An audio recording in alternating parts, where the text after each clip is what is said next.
嘛是有拄啦，到遐会去。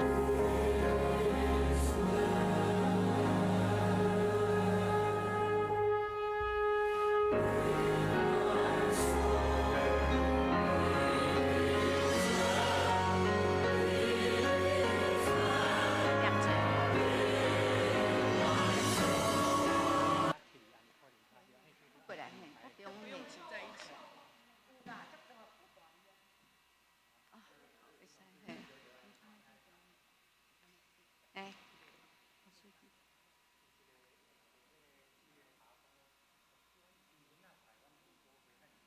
嗯。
好兄姐平安。这敢有无？有声无？好好，哎，咱来同心来学老师。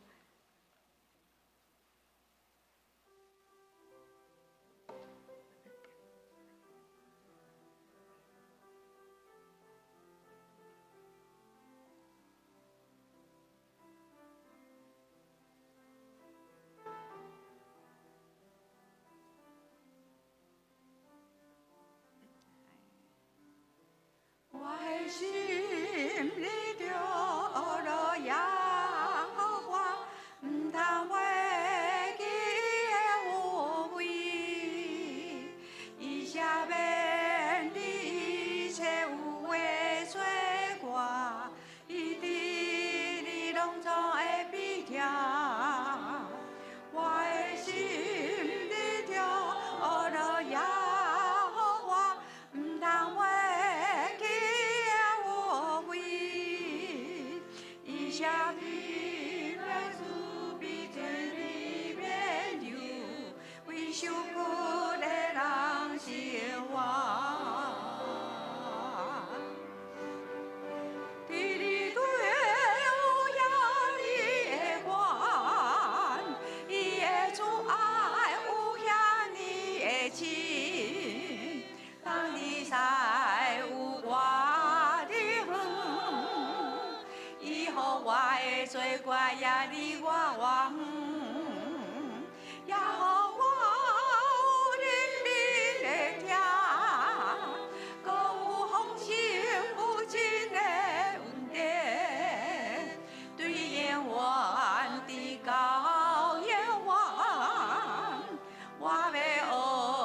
了耶和华，我的心里头。耶和华，唔通忘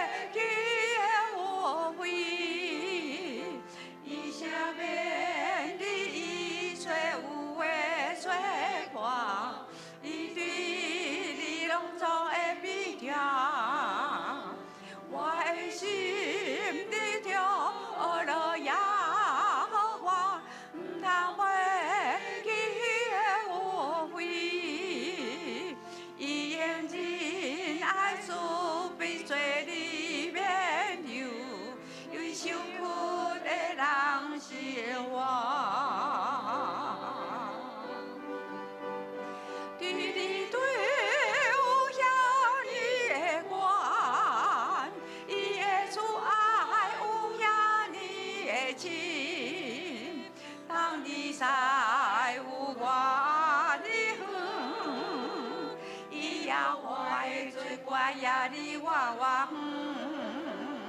呀哇有怜悯的听，都有风心不尽的恩典，对永远的高永远，我要学了耶和华，你对无限的宽，伊的慈爱无限的深，当你在有我的远，为何我的罪过也离我远？也我怜悯的听，搁有风心不尽的恩典，对永远的高永远，我要学了耶和华，对永远的高永远，我要学了耶和华。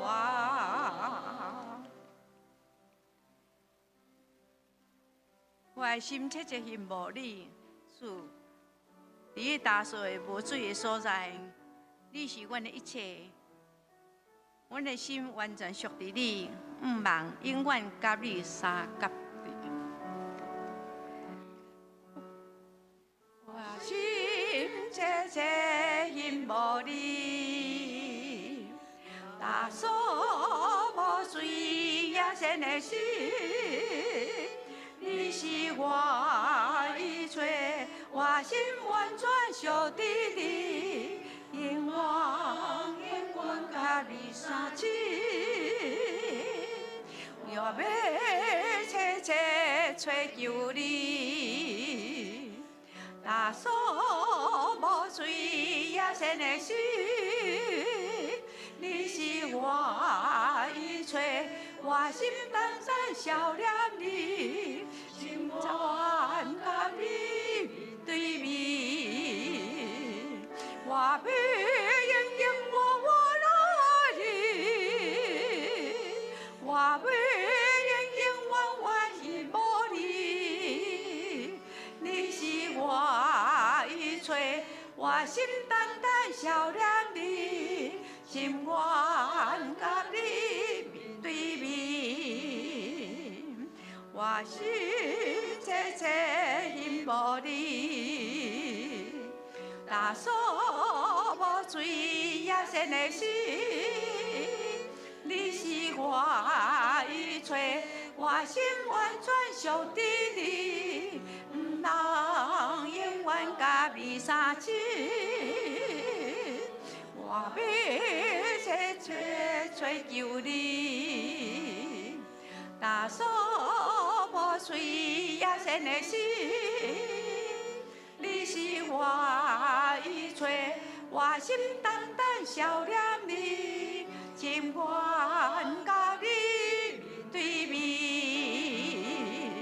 我要永永活活爱你，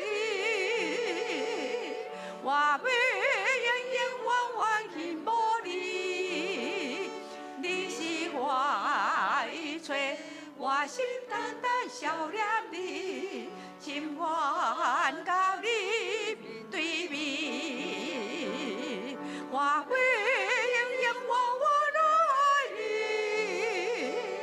我要永永远远羡慕你，你是我依吹，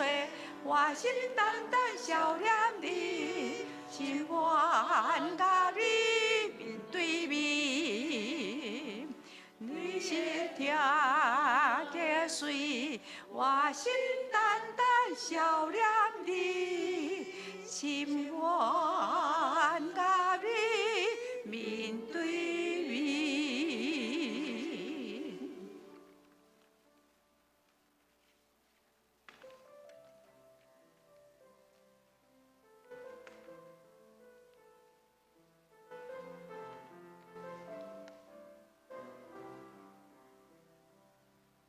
我的心安静，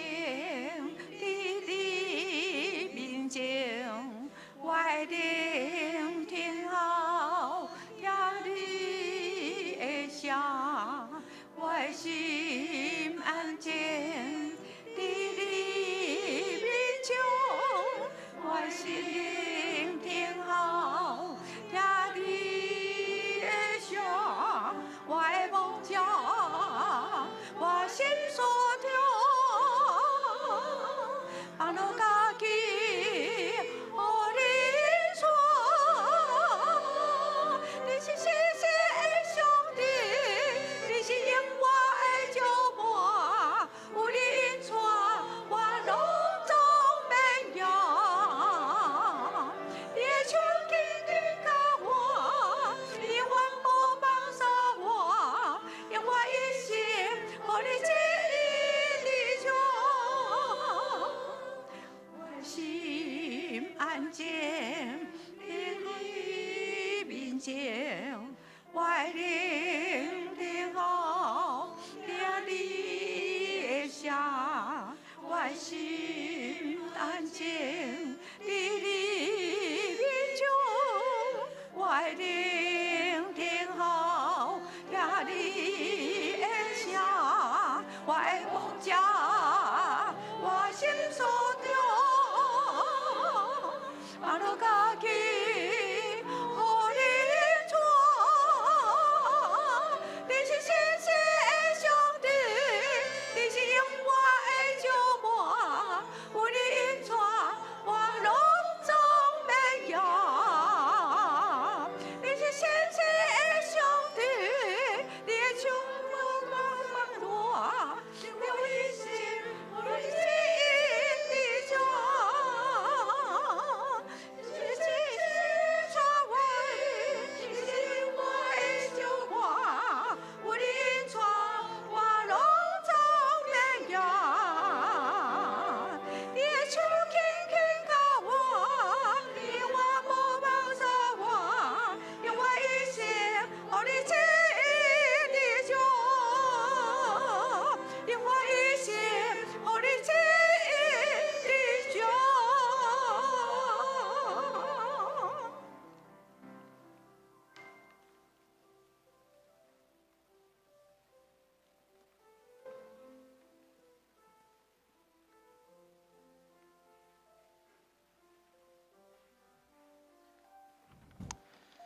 真感谢姊妹团契，带咱用真水的诗歌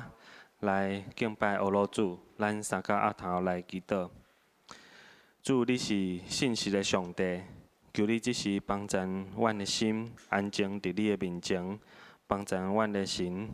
听候你的声，互阮用一生来回应你的呼召。祈祷奉主耶稣名求，阿免。好。今仔日要甲大家分享的，就是即个先知知多少吼。我互即个名吼，因为我发现我新约甲旧约的即个熟悉度差足济吼，特别是即个旧约吼。真歹势，牧师嘛甲我提醒，我有足济解吼，迄个以赛亚甲以利亚拢讲毋对，我家己拢无发现吼，所以我痛下决心讲，我即几礼拜拢伫爱将即个先知书读较熟的吼，因为其实以利亚甲以赛亚差100年吼，对我以前来讲，就是古早有一个先知嘛，是以利亚、以赛亚其实敢有遐重要？毋过我发现足重要的，其实无上帝伫每一个先知伊要交代吩咐，伫无共款的时代有足济无共款重要的信息伫内底吼。所以咱做伙来读即个希伯来书第1章第1节到第2节，这是和修版吼，所以咱做伙用华语，请。古时候，上帝借着众先知多次多方向列祖说话，末世借着他儿子向我们说话，又立他为承受万有的，也借着他创造宇宙。这边很特别哦，这边又借着他的儿子耶稣基督向我们说话，然后耶稣基督是在那个要创造的时候，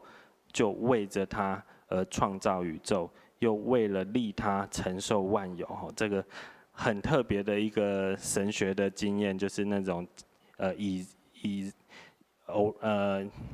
经，然后又还未完成的这个很特殊的这个神学在这个里面哈。好，可是这时候在古时候借着众先知哈，所以从整本历史哈，我以前记得老师说他们去神学院在国外念博士班的时候，然后有一些不是念神学的学生特别会喜欢问这些神学的博士生说，那你们要读哪些书啊？然后书目多不多啊？他说我们就读一本书，就是圣经。他说啊，你博士班念5年，只要读1本哦。然后就发现其实这个圣经里面是非常非常丰富的。我们如果把它细分为新约、旧约，我们知道旧约有39卷书，新约有27卷书。然后在基督教我们的传统里面。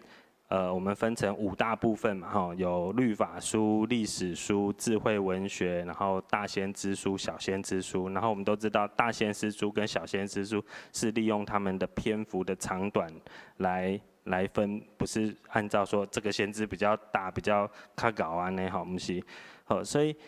我们在大家对这个古约哈，差不多有印象，差不多先知书的比例是偌济？我今仔日特别吼很圣经，我感觉用迄个章数加节数可能较无准吼，用那个几页到几页，那个每一页印的字比较接近吼，然后算一算，我发现大先知加小先知是31% 吼，所以在旧约里面，既然有这么多是先知1/3吼，那可是我最近在读的是以利亚书啊，我又发现说，以利亚书怎么没有这么以利沙有这么多事迹，怎么他们没有在大先知书跟小先知书里面？大家有没有注意到这个事情？好，然后以利沙的篇幅其实也很多，然后我们都知道他们是非常重要的先知，那怎么没有嘞？原来他们放在列王记上下，可是我就去研究，我说为什么我们会这样子分哈？然后就发现，在犹太人他们的希伯来圣经哈，犹太人他们的圣经的编排方式跟我们不太一样，他们分成3大类，就是律法书、摩西五经，这跟我们一样，然后他们分成先知书，然后还有一个是圣卷，他们分成这3大类，然后他们的先知书跟我们就比较不一样了，12小先知他们就是变成一本书。那个书名就是 The 12， 这个12个，就是这个小先知书。然后以赛亚、耶利米、以西结也在，这个是叫后期先知书。结果他把约书亚、士师、撒母耳、列王这些算在先知书里面。好，所以我读到这边就发现，其实很对，因为列王记里面。一半在讲国王的故事，一半在讲先知的故事，都在放在列王记，然后上帝透过先知来提醒国王、提醒百姓要做的事情。然后圣卷就是一样，诗篇、箴言、约伯，然后有一个很特别的5卷书，是犹太人他们在5个节期，每一个节期会读一本书哈，比如说在逾越节的时候，他们会读雅歌；在五旬节的时候会读路德，然后在圣殿被毁日哈，他们有这个纪念日，就是读耶利米哀歌；然后在祝棚节、收获节的时候读传道书；在普尔节的时候，他们读以斯帖记哈。所以我发现，如果我们用这个犹太人的传统来区隔划分圣经分类的话，这个先知书的比例更高这个到40多%是属于先知书了哈。所以我们的旧约里面先知的比例其实是很重的哈，所以其实我们除了读新约、读旧约，先知书也是一个我们需要好好可以来跟他更熟悉的一部分经文哈。好，然后想到先知哈，我常常就会想到以前我念天文物理，然后我只要一讲说我念天文物理，然后大家就会问我说：“那你知道你很会算星座哈？我这个月的运势怎么样？”然后我心里就会翻白眼，就想说我念天文物理跟算命其实差很多，占卜学差很多。虽然早期的天文学很多的目的是为了利用天象来占卜，然后帮助国王、帮助皇家他们来决定一些政策。当时的人的思想就是人不敢做决定，就想要推卸责任给神。那其实跟我们现在有什么不一样嘞？我们现在常常也是希望上帝帮我们做决定，可是上帝做了决定，我们又不甘愿，又想要自己做决定，想要自己当神。好，所以我就想要去查一下先知这个字，因为好像简单的字面就是先知道，要预先知道，可以预言。所以这个先知好像在华语的这个翻译里面，我们会觉得说，它跟这个算命占卜好像很有关系。可是实际上在原文的字根，我们在考古这些老师们他们很认真的研究，发现其实先知的这个原本的这字根大概有4种意思，然后有4种意见。第一个是宣告或报告，这个字根有这个意思，所以先知它是一个发言人、代言人的意思。然后另外这个字根也有这个沸腾、滚沸流出来的感觉。就是有些先知真的是为神大发热心，他那个热情被挑旺起来的时候，是他自己无法控制的。所以这个传信息者是上帝发言的器皿。然后这个字里面也有一个呼召的意思，是蒙召，或者是你肩负特殊使命的人。然后这个呼召特别有一个很特别的地方，是它是一个被动的，所以是被上帝呼召。所以它不是一个主动说啊，我从小立志，我以后要当一个先知。可能先知这个恩赐是比较被动性，要上帝来拣选的。那第4个字根的意思是传信息，所以这个传信息就不一定是为了神哦，比如说在那个出埃及记第4章16节，这个上帝在呼召摩西的时候，摩西说啊，不行，我嘴巴很笨，我不太会讲话哈，你去选那个比较口才好的，可以跟法老王来讲话的哈。然后上帝就说没问题，我要选你，而且我会派你的哥哥亚伦做你的先知，替你传讯息，是替你说话的哈。所以在这边也是用先知这个字哈。所以希腊文在翻译先知这个字的时候，他们是选 prophets， 那这个 pro 是为或代替的意思，那这个分米是说的意思哈。所以这个希腊文这个 prophet 这个原文的意思是代替他人说话的意思，是这么来的哈。所以看了这些意思以后，我们再想想看，跟我们原本印象中用华语要去想象先知的感觉好像不一样哈。这个先知特别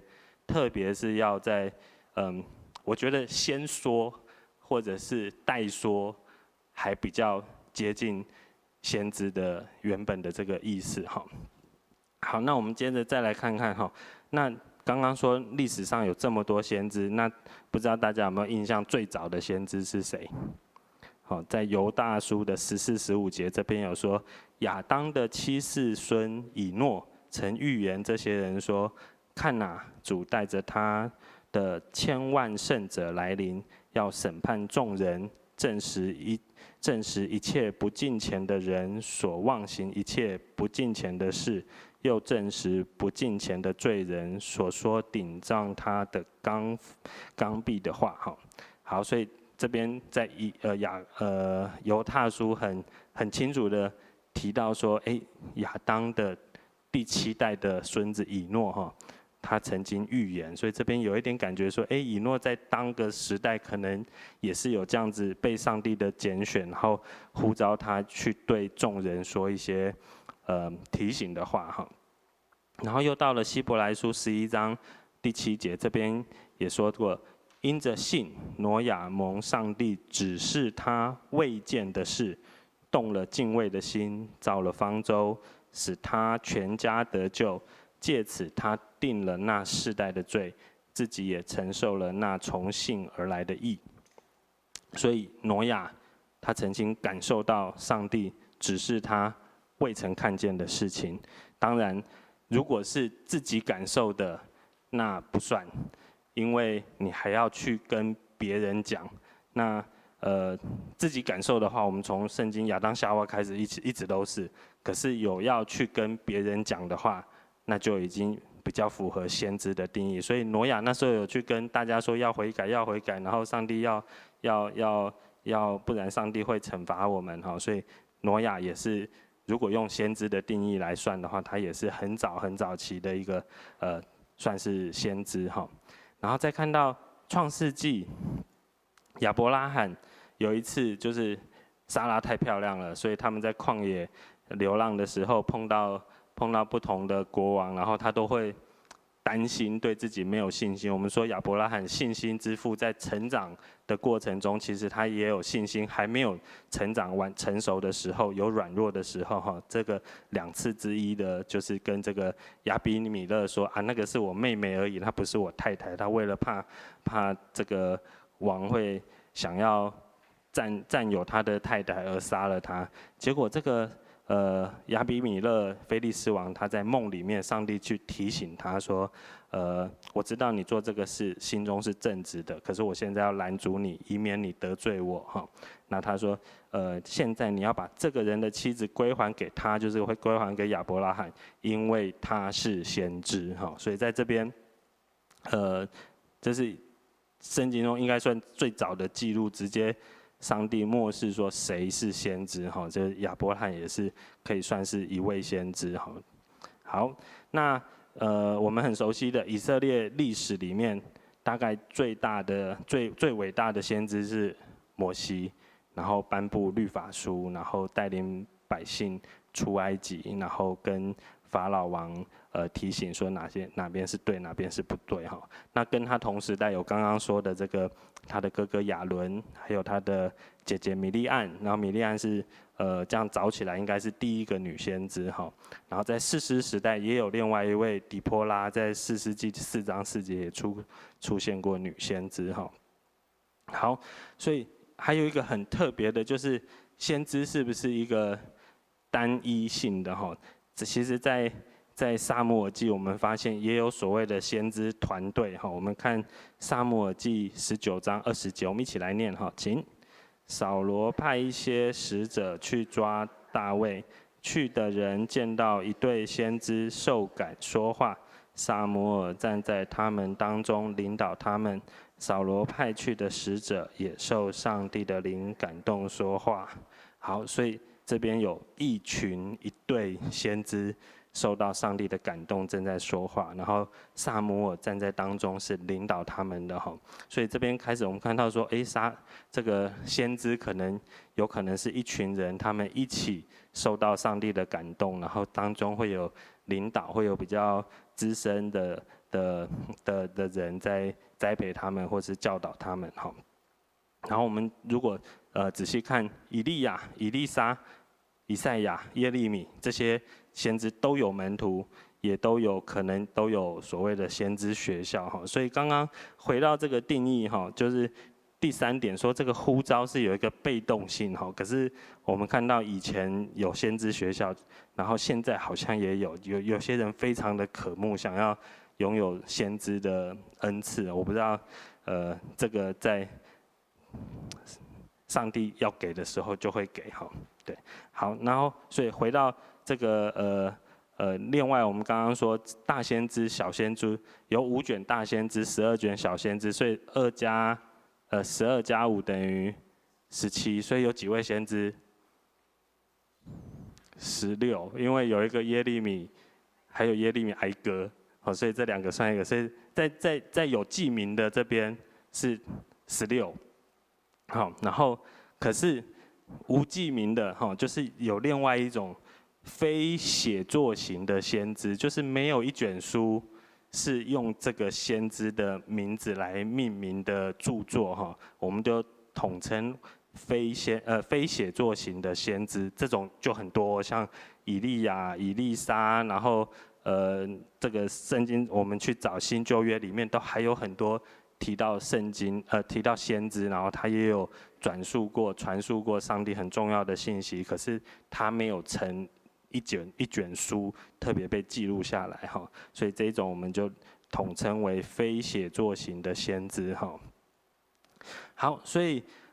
先知的信息不但是对当时候的人，其实他会被称为先知哈，也是有一个原因在的，就是因为这个话对后代的人其实也非常的重要，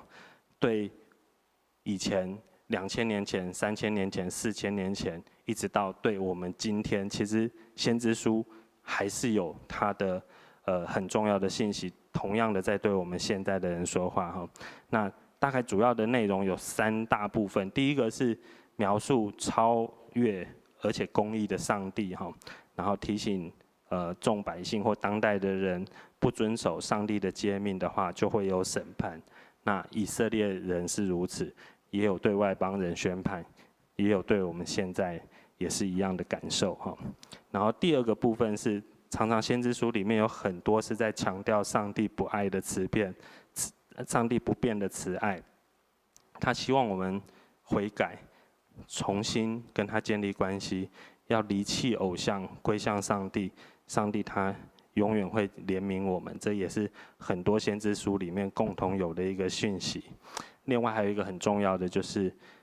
那将来必成就的事情，就是耶稣基督和上帝的救赎。这个也是在先知书里面有很多很多重叠性很高的这个宣告。所以我们成为基督徒，成为上帝的子民，或者是成为门徒，目的是什么？我觉得有一本书，它的书名就是《一切见证是为了基督》。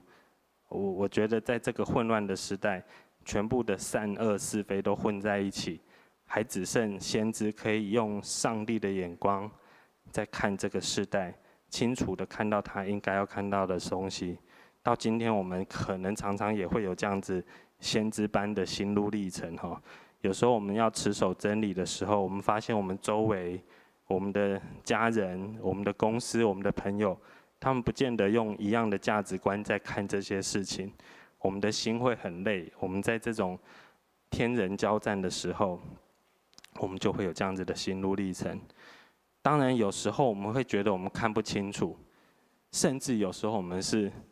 有意的、故意的假装看不清楚，或者是看见了，可是我们的心软弱、犹豫不决哈。今天的这个丰盛小组，我们刚好在讨论说，什么是好，什么是不好哈。我们常常用自己的角度在看这件事情好，这件事情不好，可是我们常常都忘了用上帝的眼光来看这件事情是好还是坏。然后这就连接到我们早上读到创世纪，为什么上帝创造这么多美好的东西，然后要放一棵分别善恶树在那边？为什么要摆那个东西在那边呢？我后来跟今天的信息有连接，就是上帝在提醒我们：你们不要试着用自己的眼光，因为吃了善恶果，你就好像能够跟上帝一样分别善恶。那上帝就是在提醒我们，我们不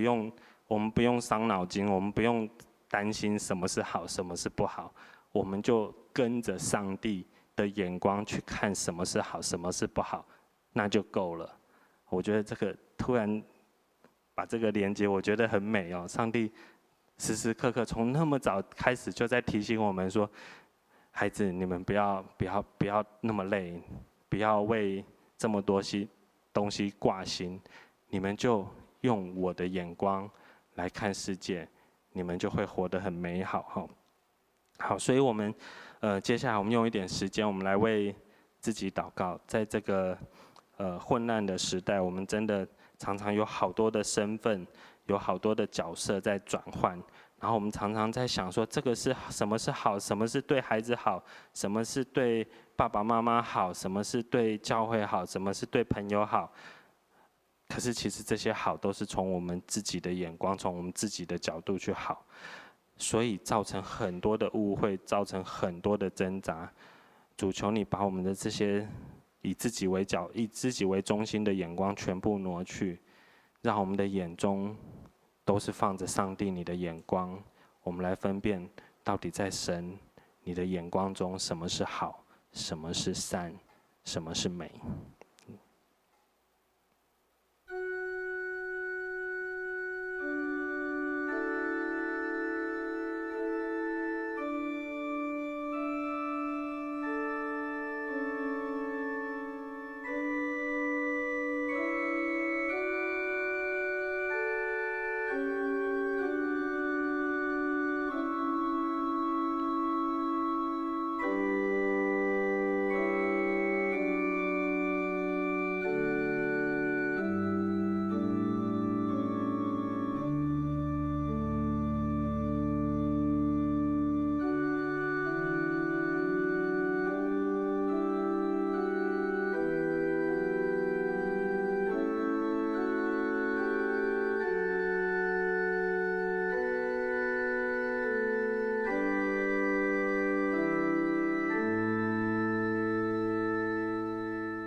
主，谢谢你这么的疼爱我们。虽然在这个纷扰的世代当中，主，我们看见你在每一个世代，你兴起先知，你兴起这些你的代言人来提醒我们，我们要紧紧跟随主你的眼光，来看什么是好，什么是你的创造，什么是你的真，什么是你的美。主，谢谢你让我们领受到这样子的信息，让我们知道，我们只要定睛仰望你，跟随你，这些世界，这个世界的事物会变得很简单，我们就可以把我们的忧虑，把我们的挂念放在你的手中，让你陪着我们走这一条路。主，谢谢你这样疼爱我们，祷告奉主耶稣的名求，阿们。接着我们也为这个备业有很多的公祷事项，我们来祷告哈。首先，我们为了现在国际上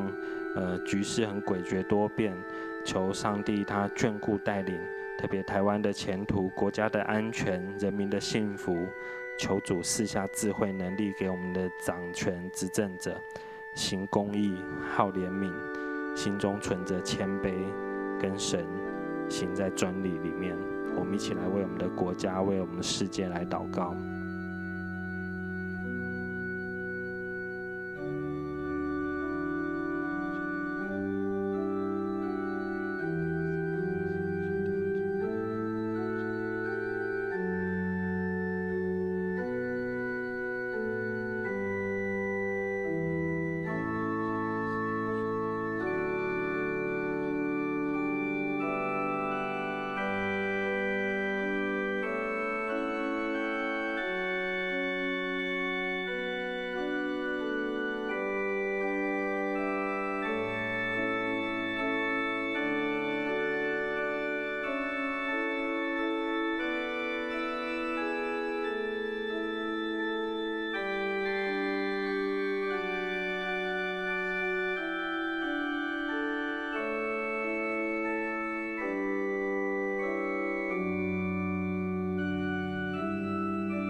接着，我们也来为我们教会的各个事工部、团契小组，还有各侍奉团体来代祷，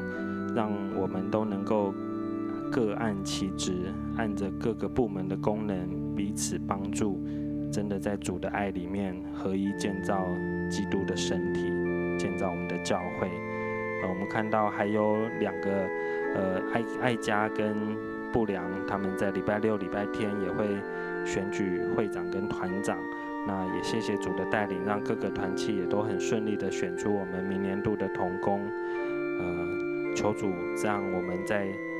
这个1-2周的时间，各个部门也在讨论明年度的事工计划，让我们真的能够在主的带领当中，让我们成为他的肢体，成为他的教会。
接着，我们也为了我们教会5区的牧养事工，还有各区的长老、执事、同工来代祷，请求上帝让这些长子他们有能力、有力量、有来自主的恩惠、智慧，来成为上帝羊群的守望代祷者。也求主怜悯医治我们身心软弱、住院、孤独或者是病痛中的兄姐，让主医治的灵与每一位需要的兄姐同在。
最后，我们来为我们教育馆的落成，还有很多计划推动中的事工来代祷。我们发现，这个教育馆我们真的花了很多的心力、时间来建造，特别在这最后的验收过程，还有很多要调整的地方。主真的求你赐下耐心，赐下力量，赐下智慧，给我们的建委会，给我们的团队。在这个试营运，将来各个教室场地的规划怎么使用分配，主真的需要你的智慧与我们同在。主特别也请你让我们教会的兄姐，在我们这个建堂建人的意象当中，我们建堂已经看到这个具体的样子出来，接下来我们的建人的部分，真的求主预备我们每一个人成为主基督的门徒，愿意委身顺服在合一宣教的意象里面，让我们的教会成为这个守护社区心灵的福音中心。让我们来为了这个美梦来祷告。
们在天上的父，我们看到你让历世历代的见证者像云彩一般的围绕着我们。主，我们真的献上满心的感谢与赞美。虽然我们不是先知，但是主，你放在先知里面，像给我们一样，有这样子这么美的一幅景象，让我们看到士林教会将来真的能够在弟兄姐妹委身合一顺服，在你的意向，在你的宣教意向当中，我们真的能够有份成为守护这个社区心灵的一个肢体，一个小螺丝钉。主，这样子的福分真是何等的美，何等的善。主，谢谢你让我们有份跟你同工，我们真的是献上满心的感谢。这样子的祷告，奉主耶稣的名求，阿们。咱请科普书传咱最后的祈祷。感谢天父上帝伫你奥妙立地的中间，呼召阮伫你的厅内面，成做你的囝儿。阮嘛感谢你，伫阮每一个日子中间所面对的功课，所着爱学习的，你亲自赏赐阮气力，赏赐阮智慧。愿你伫这个时刻，互阮会当各一摆，通过你的话，得到提醒。互阮会当各一摆领受，亲像鹰鸟体识飞悬的气力，嘛互阮更较深经验到，所做一切毋是靠家己，独独倚靠互世人国外的天父上帝。愿你这款的能力降落伫阮的中间，信靠上帝，成做阮永远的学习。愿你的慈爱怜悯。伫阮每一个伫你面前谦卑恳求的人的心上，甲阮的家庭，安尼感谢基督，奉主耶稣基督圣名，阿门。咱犹原共款吼，三个一组互相来关心、来祷祷。